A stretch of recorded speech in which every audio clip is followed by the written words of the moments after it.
Assalamualaikum warahmatullahi wabarakatuh dan selamat siang. Senang sekali kita ketemu lagi di Komando Podcast hari ini. Dan hari ini, ternyata saya pikir akan berlalu seperti hari kemarin, tapi hari ini kita kedatangan narasumber yang saya tahu pasti akan jauh lebih membantu kita memikirkan siapa yang pantas untuk jadi wali kota nanti. Menarik, karena apa? Kita kurang lebih tinggal 78 hari ya menuju tanggal 9 Desember. Tentu kita harusnya sudah cari tahu siapa calon kita yang pantas bawa Makassar untuk jauh lebih baik dari sekarang. Makassar bisa bangkit. Hari ini saya dengan tamu saya namanya Pak Lukman. Assalamualaikum. Waalaikumsalam warahmatullahi wabarakatuh. Apa kabar, Bos? Alhamdulillah baik. Hari ini tetap baik. Tetap baik. Kemarin baik juga. Tetap baik. Gimana kerjaan? Di saat ini ya aktivitas kerjaan tetap kita jalankan sebagaimana mestinya. Ya. Namun aktivitas-aktivitas yang lain tetap kita lakukan apa yang kita harapkan. Saya tadi nafsi-nafsi aja gitu sama produser kita ya, Ipul untuk tolong dong hire Pak Lukman. Bisa nggak? Gue coba. Ternyata alhamdulillah dijawab dan bisa langsung ke sini gitu ya. Oke. Lukman, saya ajak Anda untuk ngomong tentang bagaimana bisnis atau plan bisnis di tahun 2021 setelah terpilih wali kota. Kalau Anda sama dengan cita-cita saya, ya, Pak Munafri jadi wali kota. Kalau Anda, saya nggak tahu, tapi plan bisnis apa kira-kira di tahun 2001 yang Iya, memang beberapa bulan terakhir ini di awal 2020 kita dihadang dengan COVID-19 yang kalau kita histori di Februari itu mulai ada masuk ya di terdeteksi Jakarta, dan di Makassar pada saat itu mulai 17 Maret hampir seluruh kantor dan perusahaan memberlakukan work from home. Nah, di dalam aktivitas tersebut maka banyak rintangan. Nah, sebelumnya itu di tahun 2019 pernah ketemu dengan Pak Munafri berbicara tentang bagaimana pengembangan sumber daya manusia dengan aktivitas di Sulawesi Selatan dan khususnya Kota Makassar. Tingkat angka pengangguran itu menembus 2 digit kan. 2 digit. Nah, aktivitas ini adalah bagaimana menciptakan suatu pekerjaan dengan kompetensi skill yang dimiliki oleh angkatan kerja dengan pembekalan kompetensi, sehingga ketika mereka masuk beraktivitas atau diterima atau bekerja dalam suatu perusahaan maka memungkinkan bisa meningkatkan kemampuan dan sehingga produk perekonomian meningkat. Yang selanjutnya diteruskan ke UMKM, itu memang sangat banyak sentuhan yang harus diberikan. Jadi memang kita bagaimana memberikan pembekalan bahwa jangan berusaha mencari pekerjaan, tetapi bagaimana menciptakan pekerjaan. Menciptakan lapangan kerja artinya secara tidak langsung kita membantu program pemerintah dalam mengentaskan kemiskinan dan mengurangi angka pengangguran. Dan hal ini sangat direspon dan sangat gregetan untuk bagaimana menciptakan situasi yang ada di Kota Makassar. Oke. Kalau kita kembali ya saat ini dan ke depan kira-kira seperti apa prospek bisnis pendidikan? Ini secara tidak tersistematis. Kita sudah dibentuk oleh keadaan. Jadi secara tidak sistematis dibentuk oleh keadaan sehingga menjadi satu sistem. Jadi suka tidak suka pendidikan saat ini dengan teknologi informasi dan sistem informasi dibentuk oleh keadaan ini. Kita tidak berpasrah diri atau menunggu keadaan, tetapi bagaimana kita ikut bersinergi dengan keadaan tersebut sehingga pendidikan bisa berjalan sebagaimana apa yang diharapkan, bahkan melebihi daripada apa yang diharapkan. Dan hal itu sangat dimungkinkan bagi pemuda terbaik Kota Makassar yang memang peduli akan hal itu dan meningkatkan bagaimana Makassar ini bisa menjadi lebih maju. Dalam ini mungkin Makassar bisa bangkit lebih daripada yang sebelumnya. Anda setuju dengan Makassar Bangkit? Tagline Makassar Bangkit kalau kita dibedah secara bahwa keadaan yang 6 bulan terakhir ini bahkan 8 bulan terakhir ini itu kita berada dalam posisi terjun bebas. Ya, kalau kita lihat PDB, lihat perekonomian kita berada di posisi minus, bahkan hampir menembus dengan minus 6 ya, dengan krisis seperti itu. Nah, hal ini dengan kondisi seperti itu, siapa yang berusaha untuk memperbaiki keadaan itu dan bisa memaksimalkan di 2021 dan seterusnya untuk tahun berikutnya, maka hal ini memungkinkan bahwa kita harus bangkit dari keadaan tersebut. Kita harus bangkit dari keadaan kita tersebut sehingga kita memungkinkan maju tidak lagi pada posisi terjun bebas. Jadi bagaimana kita landai, terus setelah landai menanjak dan menjadi sesuatu hal yang kita inginkan untuk membangkitkan daripada Kota Makassar ini. Gimana sih kiatnya untuk kita harus optimis gitu sementara kita melihat banyak orang yang terpaksa harus dirumahkan, terus kantor-kantor tertentu juga masih ada yang di PHK, tapi pengurangan pegawai gitu. Ada hal-hal yang menarik yang kami amati perkembangan terkini. Misalkan kita mengambil salah satu bisnis perhotelan. Iya, perhotelan. Itu banyak sekali yang dirumahkan. Iya. Bahkan ada karyawan dalam 1 bulan hanya melapor di kantor itu dalam 1 bulan itu hanya 2 kali. Iya. Dengan gaji yang diterima itu hanya 15% dari gaji pokok. Artinya apa? Peluang untuk melanjutkan kehidupannya survive itu di bawah rata-rata. Karena tidak memungkinkan. Misalkan yang sewa kos misalkan itu tidak memungkinkan.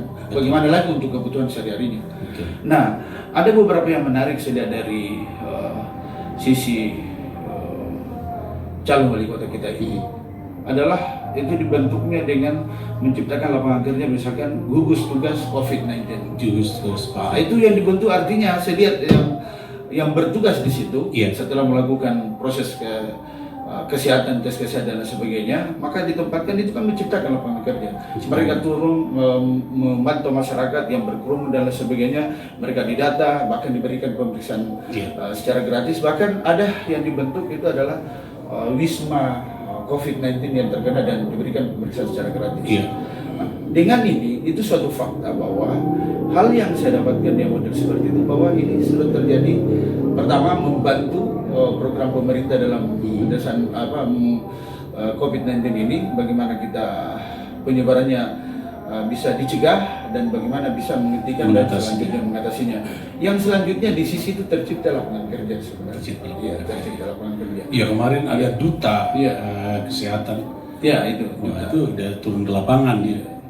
Dan ya memang menjadi harapan banyak orang gitu ketika kita lihat harga swab 2,6 gitu. Sementara Pak Munafri janji gratis gitu. Wah, ini gila betul. Oke. Saya ingin tanyakan ya. Pak Munafri ini orang entrepreneur ya, terus dia juga satu manis ya.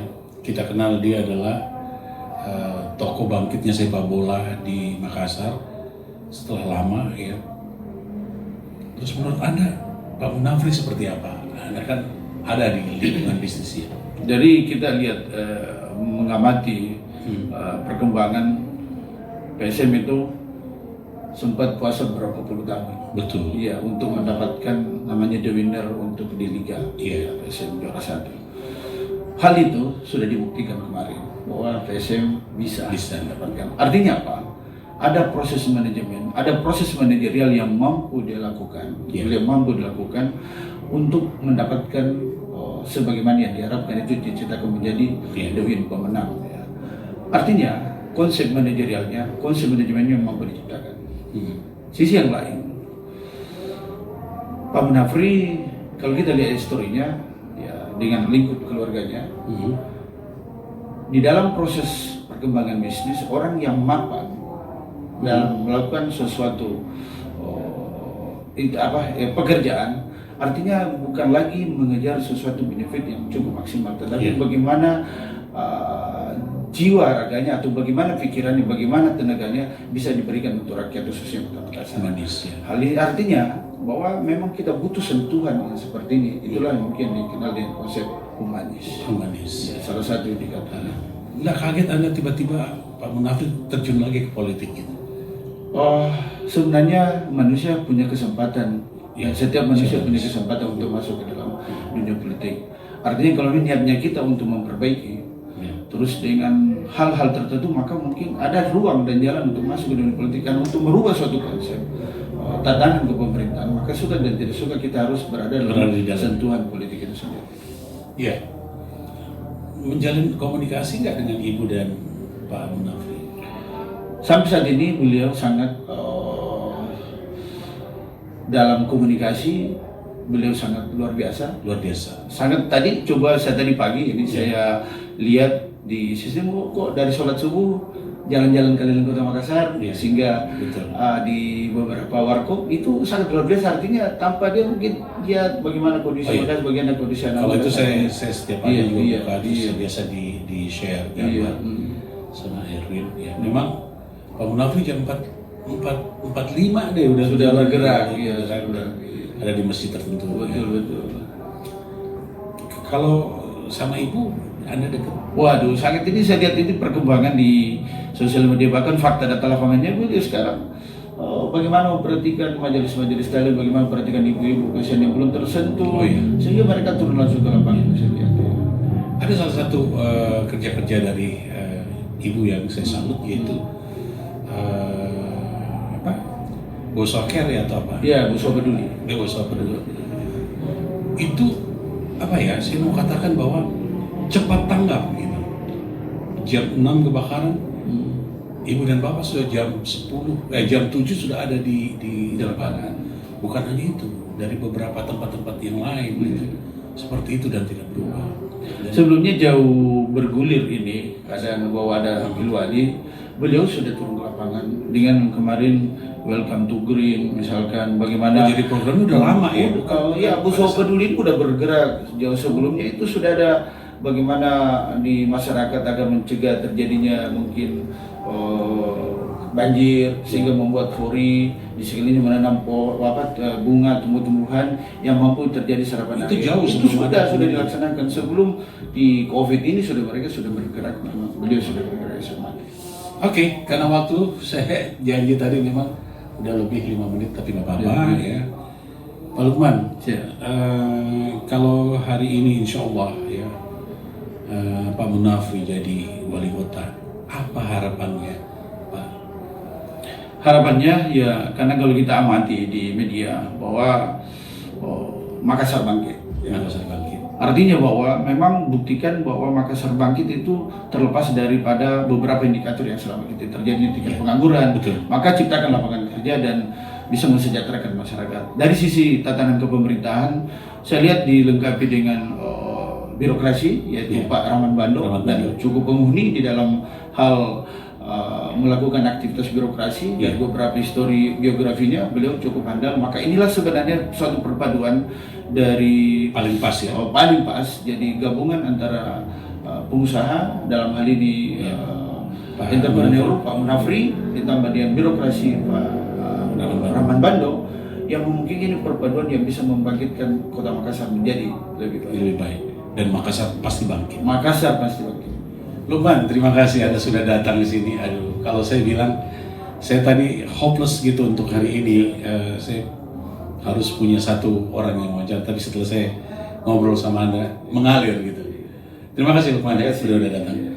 Baik, untuk Anda semua pemerhati Komando Podcast, demikian obrolan saya bersama Pak Lukman. Insya Allah kita akan datang lagi dengan topik dan konten yang berbeda dan menarik.